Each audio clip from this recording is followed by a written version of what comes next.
Hello, everybody. Welcome to our session, Further Improving Battery Safety, What's Needed. Thank you very much for joining this very interesting session, and welcome as well to our speakers of the day. As you can see in the slide of the agenda for that we are focusing now, we are in the opening with myself. My name is Maitane Perez-Tibar, and I am a professor and I lead the Battery Innovation Center at the Vrije Universiteit Brussels, VUB. And it is, of course, my pleasure to moderate this very challenging and exciting session. For this, we have two main presentations. We have the first presentation from coming from Ineris. Hello, Arnaud. Hi. And we have as well our second speaker, Andreas Frank, coming from JRC. Hello, Andreas. Good afternoon. Welcome. Then at the end, after these two very interesting presentations, we will have a question and answer moments where you can, of course, ask all the questions to the speakers, and we can discuss together on them. Please use the chat of the platform so that we can ask your interesting questions to the speakers. So with this, maybe we can start slowly with the presentations that we have today.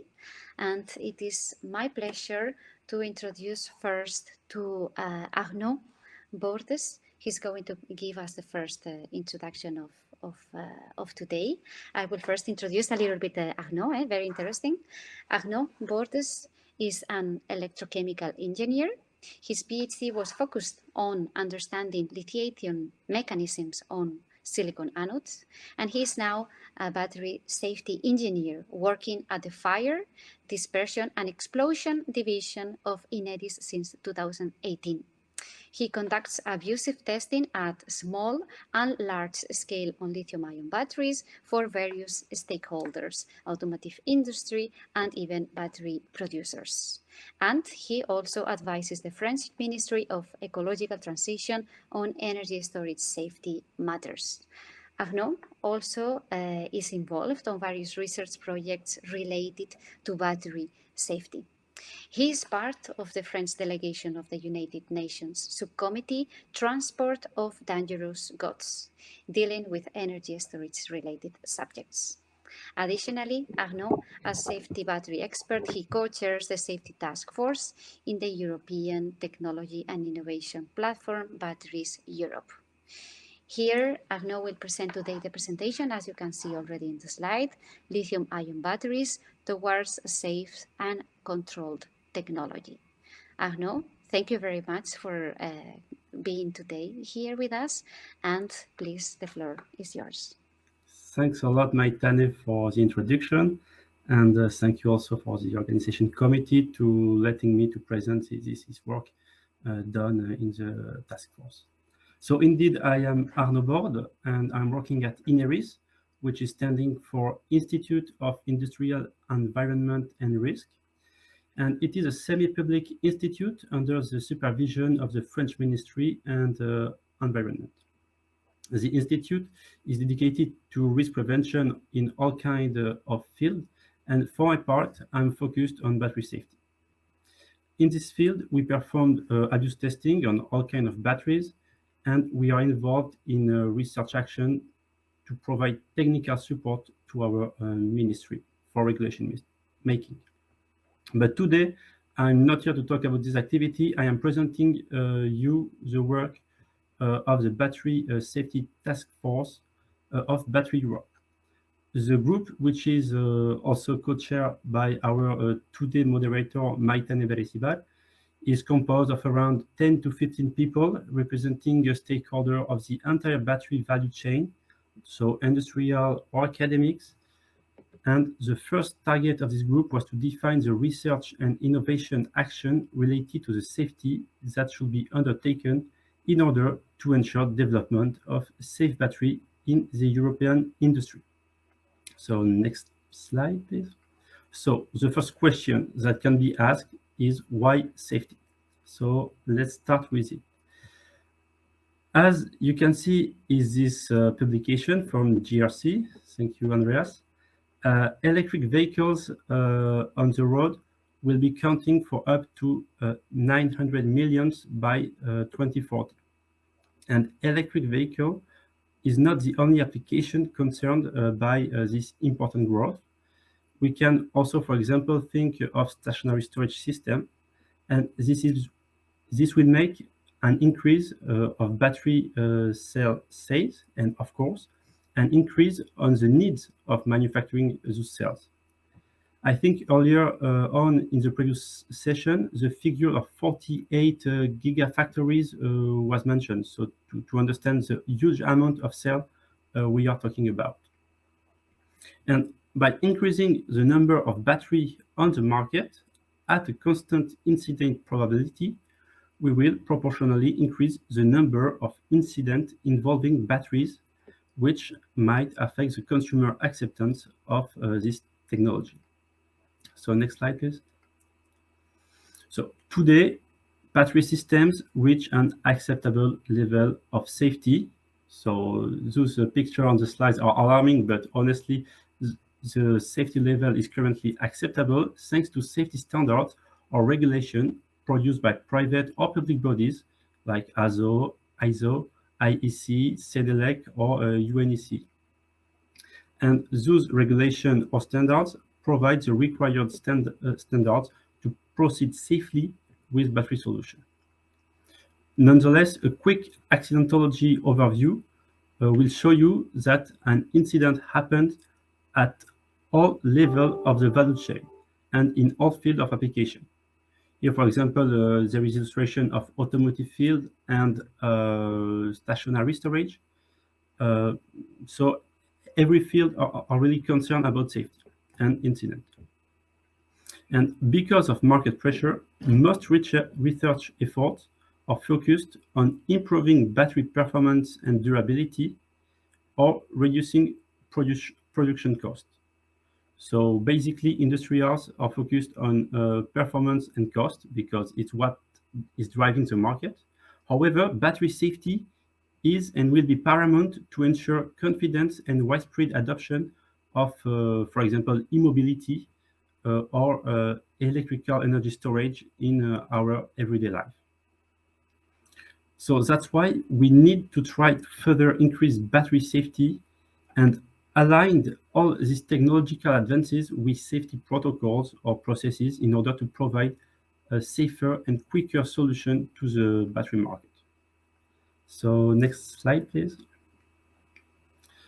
So the question the task force tried to answer was, what are the research and innovation actions that should be taken in order to further improve battery safety? Thank you. The first thing is that it is possible to improve safety at all levels of the value chain, starting at material level up to system level. That's why safety is often considered as transversal action.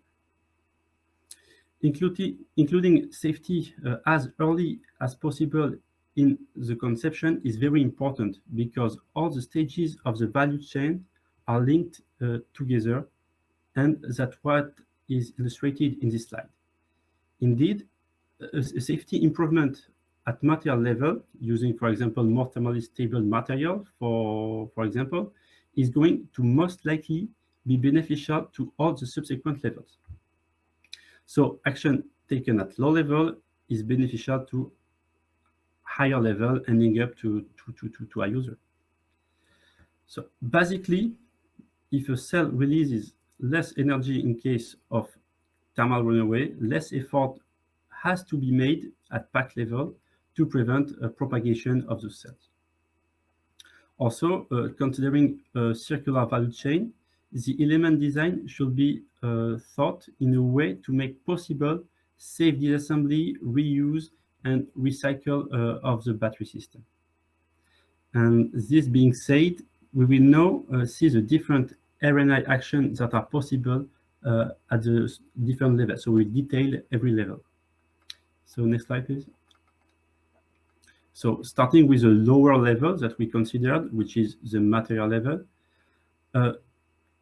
this is the level defining really the intrinsic hazard, like thermal stability, O2 evolution, toxicity, gas emission, flammability, everything intrinsic. So when choosing material, it is almost always a trade-off between safety and performances and cost.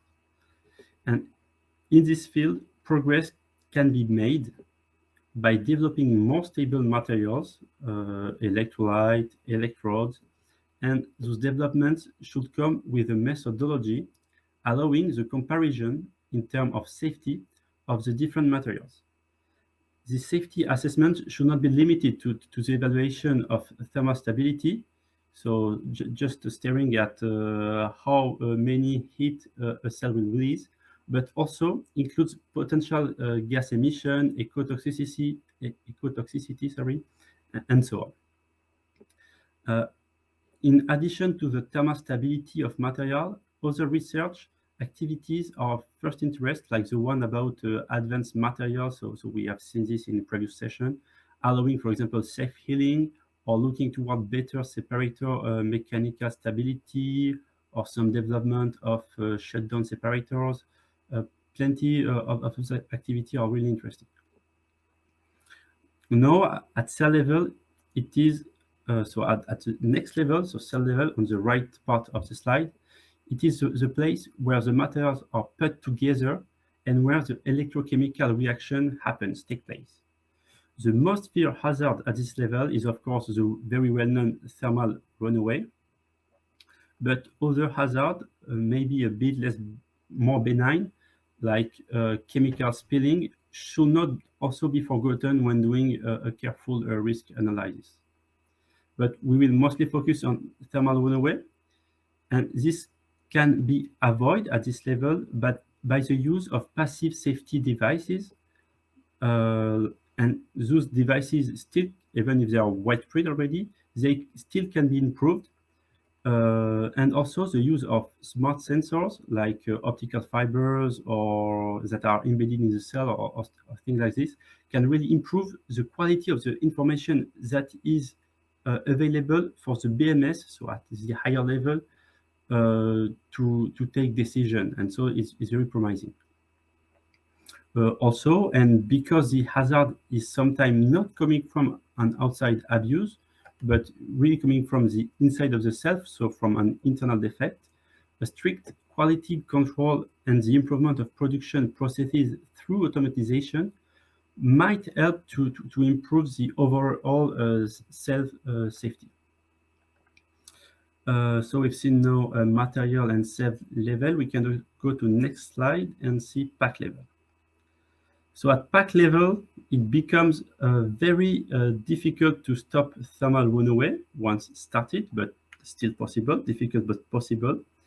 For example, by using advanced thermal insulation method, or by performing a really smart pack or system design. But before reaching thermal runaway is very important and paramount, I would say, to avoid it. And this is the goal. To do so, crucial challenge is to ensure that the elements are working in their recommended condition of use. And for that, the development of good evaluation tool to assess state of charge, state of health, state of safety, and any other of what we call state of X is important. As much as for first life, to see how the battery parameters are evolving while aging, but also for reuse and second use. And the condition of use, so in which we have to keep the cell inside to ensure a safe working of the system, also include not only voltage and power, but also temperature. And this control of temperature is not only important for safety, but of course also for performances, because we know a pack running at a good temperature will last longer. So the development of this kind of thermal system and thermal management system, sometimes called BTMS, are very important. In addition, the systems are even more important because they also can be beneficial for the control of thermal propagation, so to stop it or at least to slow it down. And well, if the thermal runaway happen, and especially for large system like electrochemical storage system or containers, we can also try to contain the thermal runaway by working on the architecture of the system. Making a better housing is an option, in particularly important to improve like the mechanical resistance, like if there is an event to avoid projection or to try to contain gases. Thinking about this large system, it's also very important to improve the knowledge and methods on extinguishing and mitigation systems. First, to slow down thermal events and also avoid the explosions. And this measure of thermal runaway mitigation associated with work on emergency procedures and first responder specific training will help to avoid dramatic incidents like the one that happened in Arizona a couple of years ago, I think, and where I think 1 or 2 firefighters were injured. On the subject of emergency procedure, if you're interested, you can also consult, there is a rescue guide. It's an app that you can download on your cell phone for many electric vehicles, and so that firemen can use when there is some incident about an electric vehicle. They can scan the app and see the action they have to take. And last but not least, and it's not written on this slide, I think, the design of the battery pack is still the good moment to consider recycling phase by facilitating its dismantling. For example, by easily removing high voltages, so going easily from 600 volt to smaller modules of 60 volt each, or avoiding, when of course it's possible, gluing the elements. So it's always easier to dismantle a screwed element than a glued one. So that's all for pack level. So next slide, please. Yes, testing and standards. Because a crucial point to improve battery safety is to be able to evaluate safety, because we cannot say we are making progress in safety if we cannot evaluate it. And also the possible hazard. That's why development of abuse test methods that are reproducible and as far as possible close to the real system or defect that we want to evaluate is very important. Also, those test methods are often very important in the standard making, because still, and I think it's unavoidable, many standards relies on testing. Another point about testing is that for large systems, like container, for example, it's very costly to perform tests on those kind of system, because first, the system itself costs a crazy amount of money, and also there is few labs able to perform it, and so it's very expensive. And so the use of numerical tools to simulate and study the propagation and effect of a thermal runaway event would really help first in the engineering phase of the system, but also in the safety testing. Today, of course, many organizations are working in this direction, but because of complexity of the system and also the complexity of the phenomenon involved, those numerical models remain kind of difficult to use. And last 2 bullet points concerns standards and regulations. So I will not say too much about it, because I think Andreas will detail those points just after in his talk. But the main idea here is that repartition of standard is very unequal depending on the sector. For example, in the electric vehicle field, so in automotive, many standards are existing. But on the contrary, they are very scarce in stationary storage or in second use. They start to appear, but still it's a bit scarce.